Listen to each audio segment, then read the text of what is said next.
오늘은 좁은 문으로 들어가기를 힘쓰라 라는 제목으로 같이 말씀 나누도록 하겠습니다. 말씀을 나누기에 앞서서 한 가지 우리가 질문을 가지고 생각해 보고자 합니다. 여러분, 우리에게 구원이 어떻게 주어진다라고 생각하십니까? 누구로 인해서 주어진다라고 생각하시죠? 예수님, 예수님으로 인해서 주어집니다. 하나님의 독생자이신 예수님, 사람의 몸을 입고 이 땅 가운데 오셔서 십자가에 달리신 그 예수님, 우리의 모든 죄를 용서하시고 부활하셔서 지금도 우리와 함께 하시는 그 예수님을 구주로 영접하고 믿음으로 인하여 우리는 구원의 확신을 갖습니다. 그렇다면 예수님으로 인해 주어진 그 구원을 우리는 어떻게 노력하며 지켜가야 할까요?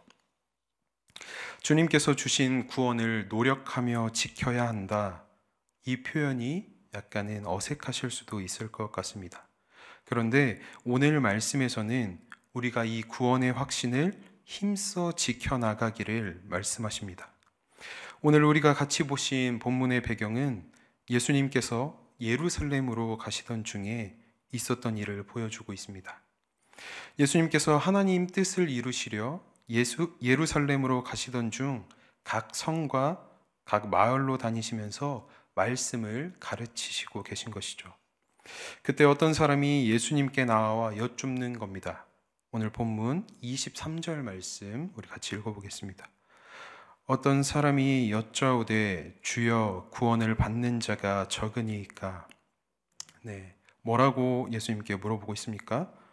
예수님, 구원받을 수 있는 사람이 적습니까? 정해져 있습니까? 이렇게 묻고 있는 것이죠. 이에 예수님께서 이렇게 대답하십니다. 24절 말씀도 우리 같이 읽어보겠습니다. 좁은 문으로 들어가기를 힘쓰라. 내가 너희에게 이르노니 들어가기를 구하여도 못하는 자가 많으리라. 좁은 문으로 들어가기를 힘쓰라 라고 말씀하십니다. 구원의 문, 천국의 문으로 들어가기를 힘써야 한다라고 말씀하고 계신 것입니다. 예수님께서 말씀하신 이 힘쓰라라는 단어는 원어적 의미로 볼 때 싸우다, 최선을 다하다라는 의미가 있습니다. 그런데 오늘 이 말씀에서는 최선을 다해 노력하다라는 모습의 의미로 사용되고 있는 것이죠. 마치 운동선수가 경기에 이기기 위해서 최선을 다하는 모습을 말하는 것처럼 보여지고 있습니다. 최근에 한 방송을 통해서 피겨스케이팅 선수인 김채연 선수라는 선수의 인터뷰 영상을 보게 되었습니다. 그런데 이 선수가 이번 동계 아시안 게임에서 피겨 금메달을 딴 선수거든요. 근데 이 선수가 보통 다른 선수들보다 이 피겨스케이팅을 2, 3년 늦게 선수 생활을 시작했다라고 합니다.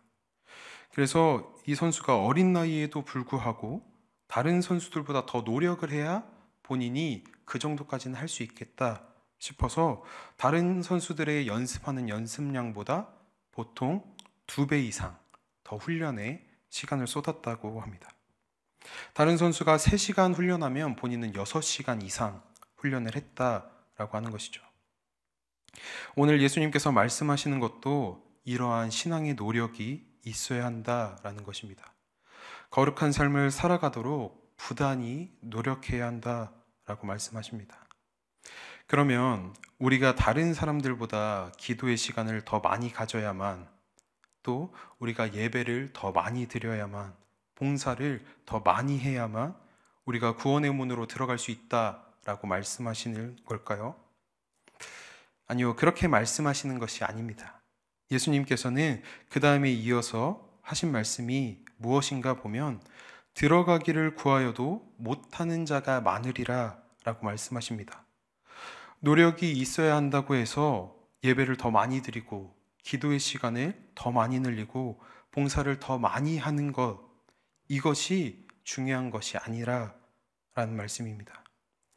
그럼 어떠한 노력이 필요한가? 우리가 이러한 노력을 통해서도 우리의 신앙에 큰 도움을 받을 수 있지만 그것보다 어떠한 노력이 필요한가? 그것은 예수님께서 말씀하신 이 들어가기를 구하여도 라는 말씀 속에서 구한다 라는 단어의 의미를 통해 우리가 알 수 있습니다. 여기에서 말씀하시는 이 구한다 라는 단어는 주님께 구하는 것이 아니라 예수님이 없이 구하는 것, 하나님이 없는 내 개인적인 추구를 말하고 있습니다. 예수님께서 말씀하시는 힘쓰다의 그 노력은 그 안에 주님을 향한 마음이 있는가? 정말 주님과 친밀한 관계를 유지하기 위해서 우리가 노력하고 있는가에 대한 물음을 하고 계신 것입니다. 다시 말해, 형식이 중요한 것이 아니라 그 마음의 중심, 그 주님을 뜨겁게 사랑하고 주님과 진정으로 친밀한 관계를 유지하기 위해서 우리가 힘쓰고 있는가 하는 것입니다. 또 예수님께서 말씀하시기를 집 주인이 일어나 문을 한번 닫은 후에 너희가 문 밖에 서서 문을 두드리며 주여 열어주소서 하면 그가 대답하여 이르되 나는 너희가 어디에서 온 자인지 알지 못하노라 하리니 라고 말씀하십니다. 하나님께서 닫으신 그 천국문 밖에서 문을 두드리며 주님 열어주십시오 라고 해도 주님을 향한 마음이 없이 형식만 유지한 사람들에게는 하나님께서 나는 너희를 모른다 라고 말씀하신다라는 것입니다. 그럼 왜 하나님께서는 나는 너희를 모른다 라고 말씀하시는가? 우리가 그 말씀을 디모데후서 3장 5절 말씀을 통해 보도록 하겠습니다. 같이 읽어보겠습니다. 경건의 모양은 있으나 경건의 능력은 부인하니. 아멘.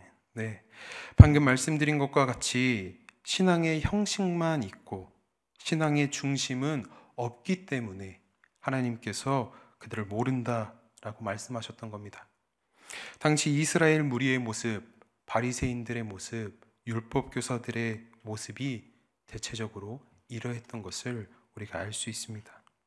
형식만 갖추고 정작 중요한 하나님을 향한 마음은 없었다라는 것이죠. 또 이어서 예수님께서 말씀하십니다. 본문 26절, 27절 말씀 같이 읽어보겠습니다. 그때 너희가 말하되 우리는 주 앞에서 먹고 마셨으며 주는 또한 우리의 길거리에서 가르치셨나이다 하나 그가 너희에게 말하여 이르되 나는 너희가 어디에서 왔는지 알지 못하노라. 행악하는 모든 자들아 나를 떠나가라 하리라. 네, 하나님께서 또 나는 너희를 모른다 라고 말씀하십니다. 이 말씀을 하실 때 예수님을 따라가던 이 무리가 하나님께 이렇게 말할 것이다 라고 하면서 예수님께서 말씀하시는 것이죠. 하나님, 저희가 예수님과 밥도 같이 먹고 예수님의 가르침도 들었습니다 라고 이 무리가 말할 것이다 하시는 겁니다.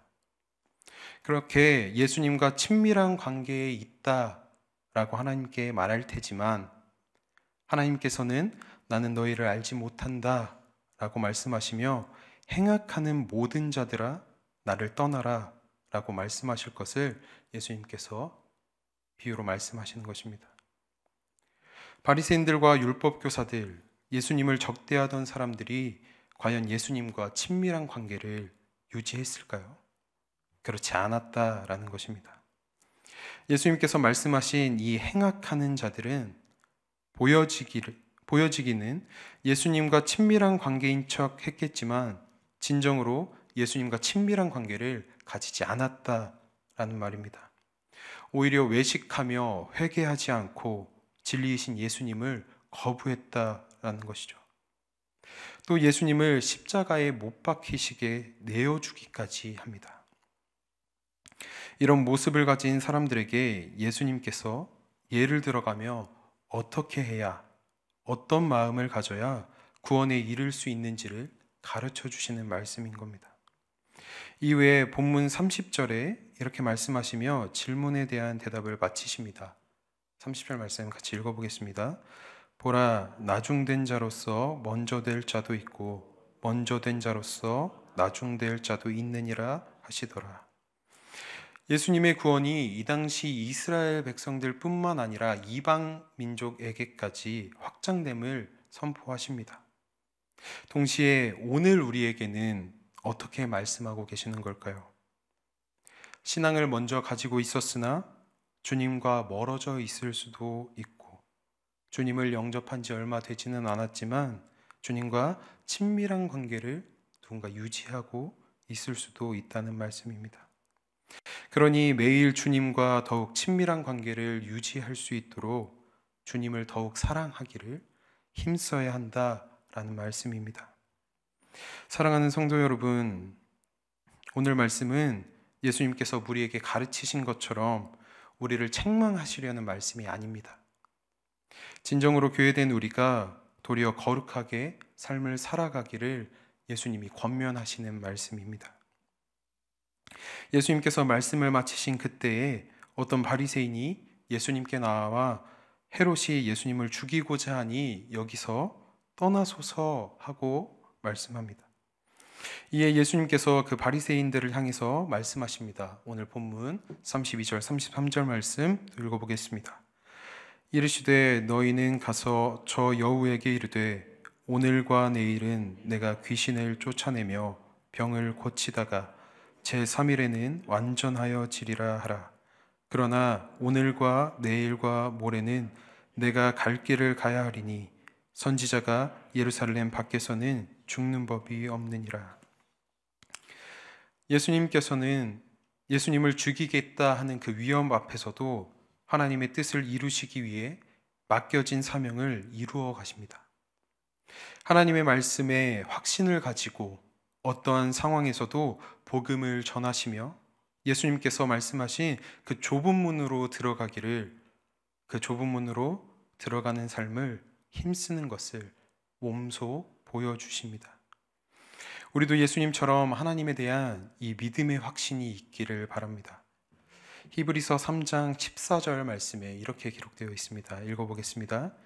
우리가 시작할 때에 확신한 것을 끝까지 견고히 잡고 있으면 그리스도와 함께 참여한 자가 되리라. 아멘. 처음 주님을 믿기 시작했을 때의 그 마음을 여러분 기억하십니까?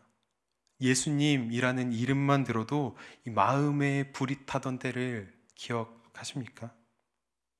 이 히브리서 저자가 말하는 것처럼 어떠한 상황 속에서도 견고한 마음으로 주님을 확신하면 그리스도와 함께 하나님의 나라에 참여한 자가 된다라고 말씀하고 있습니다. 처음 시작되었던 그 믿음의 불이 오늘도 여전히 우리 성도님들 삶 가운데에 함께하기를, 동일하기를 소망합니다. 하나님의 말씀과 그 사랑을 확신하며 하나님 나라에 함께하는 우리 모두가 되기를 바랍니다. 예수님께서 몸소 삶으로 보여주신 것처럼 매일 오늘을 조금 더 거룩하고 경건하게 살아가기를 힘쓰는 저와 여러분이 되기를 주님이 바라십니다. 분명히 우리에게도 이렇게 헤롯이 예수님을 죽이려 하듯 죄악이 우리를 집어삼키려는 상황이 분명히 마주하게 될 때가 있을 것입니다. 어쩌면 지금 내 삶이 팍팍해서 주님과 살짝 떨어져 계시는 분이 계실지도 모르겠습니다. 이에 오늘 본문 34절 말씀에 예수님께서 이렇게 말씀하십니다. 읽어보겠습니다. 암탉이 제 새끼를 날개 아래에 모음같이 내가 너희의 자녀를 모으려 한 일이 몇 번이냐? 그러나 너희가 원하지 아니하였도다. 예수님께서는 우리를 보호하시고 지키시려고 애쓰고 계십니다. 그런데 주님의 그 선하신 사랑을 혹여 우리가 밀어내고 있지는 않으십니까? 어제 새벽에 같이 본 누가복음 13장 6절에서 9절까지의 말씀을 보면 예수님께서 무화과 나무를 비유하시면서 말씀하십니다. 한 사람이 포도원에 무화과 나무를 하나 심고 열매를 기다리는 것이죠. 그렇게 3년이 지나도록 무화과 나무에 열매가 맺히지 않습니다. 그러자 이 주인이 그 무화과 나무를 뽑아내버려라 라고 말씀합니다. 그런데 이 무화과 나무를 심은 사람이 다시 잘 가꾸어 볼 테니 거름도 주고 그 옆에를 파볼 테니 1년만 더 기다려 달라라고 얘기합니다. 주님은 오늘도 우리를 돌보시며 기다리십니다. 이 무화과 나무를 심었던 사람처럼 한 번 더, 오늘 하루만 더 기다려 달라라고 하나님께 부탁하십니다. 그렇게 우리가 좁은 문으로 들어올 수 있기를 바라고 계십니다. 하나님께서 사랑하시는 우리 열린베델교회 교회 공동체 여러분, 이러한 주님의 마음을 꼭 기억하시고 감사하셨으면 좋겠습니다. 그 안에 신앙의 열매, 성령의 열매를 많이 맺어가는, 그렇게 열매를 맺기를 힘쓰는 우리 모두가 되기를 소망합니다. 오늘 이 하루도 우리에게 자비를 베푸시고 우리를 늘 품고 기다려주시는 주님을 사랑함으로 좁은 문이지만 그 문 너머에 참 평안을 주시는 그 하나님 나라를 기대하시면서 기꺼이 좁은 문으로 들어가기를 힘쓰는 이 하루가 되시기를 주님의 이름으로 소망합니다. 같이 기도하시겠습니다. 사랑이신 하나님 아버지, 감사합니다. 하나님, 오늘 말씀을 통해서 우리가 좁은 문으로 들어가기를 다시 한번 다짐합니다. 하나님, 때로는 그곳이 내 마음이 너무나 무겁고 힘들고 지칠 때라도 주님께서는 언제나 우리를 기다리고 계시고 그 좁은 문으로 들어오기를 원하시고 계심을 하나님, 우리가 잊지 않게 하여 주시옵소서. 늘 우리를 품으시고 지키는 것처럼 하나님, 오늘도 우리의 모든 하루를 지키시고 보호하심으로 하나님, 우리가 그 자비하신 하나님 앞에 그 좁은 문을 향하여 기꺼이 나아갈 수 있는 믿음을 허락하여 주시옵소서. 하나님, 오늘 이 하루 또 하나님 앞에 나아가는 모든 삶의 여정 가운데에 하나님, 우리가 우리의 마음을 다해, 우리의 힘을 다해, 우리의 예배에, 우리의 삶의 자리 가운데에 주님을 모시는 그런 귀한 주님의 자녀, 주님만을 예배하는 예배자 될 수 있도록 인도하여 주시옵소서. 오늘도 그 좁은 문, 그 천국문을 바라며 나아갑니다. 주님, 우리를 받아 주시옵소서. 이 모든 기도 우리 주 예수 그리스도의 이름으로 아버지 앞에 기도드립니다. 아멘.